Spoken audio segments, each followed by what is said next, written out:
Hello बच्चों, चलिए प्रश्न को देखते हैं। प्रश्न है हमारे पास, निर्देशित गुणनफल परिकलित कीजिए।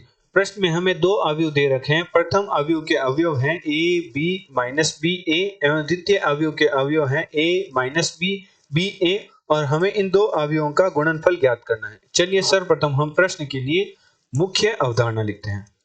मुख्य अवधारणा, तो हमारी प्रश्न की मुख्य अवधारणा होगी अवयवों का गुणन।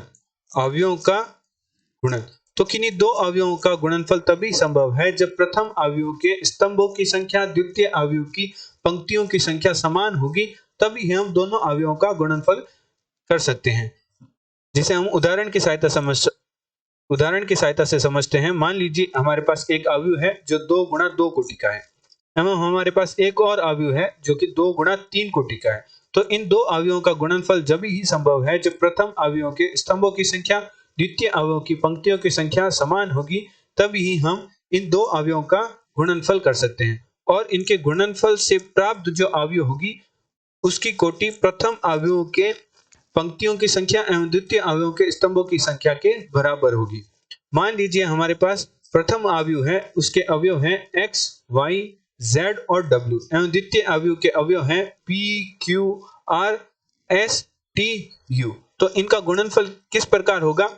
प्रथम अवयव की प्रथम पंक्ति के संगत अवयव द्वितीय अवयव की प्रथम स्तंभ के संगत अवयवों के गुणनफल के योग से हमें जो हमारी गुणनफल वाली अवयव है उसके प्रथम पंक्ति प्रथम स्तंभ के अवयव प्राप्त होंगे, अर्थात x की गुणा p से प्लस y की गुणा s से। इस प्रकार हमारे पास प्रथम पंक्ति प्रथम स्तंभ का मान प्राप्त होगा।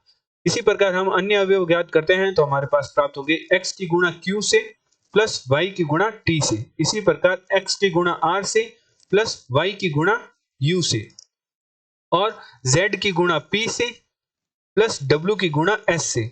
इसी प्रकार z की गुणा q से प्लस w की गुणा t से एवं z की गुणा r से और प्लस w की गुणा u से। तो इस प्रकार हम दो अवयवों का गुणनफल ज्ञात कर सकते हैं। अतः प्रश्नानुसार प्रश्न में हमें दो अवयव दे रखे हैं जिनका हमें गुणनफल ज्ञात करना है। तो प्रथम अवयव के अवयव है हमारे पास a b minus b a एवं द्वितीय अवयव के अवयव है हमारे पास a माइनस b और बी ए।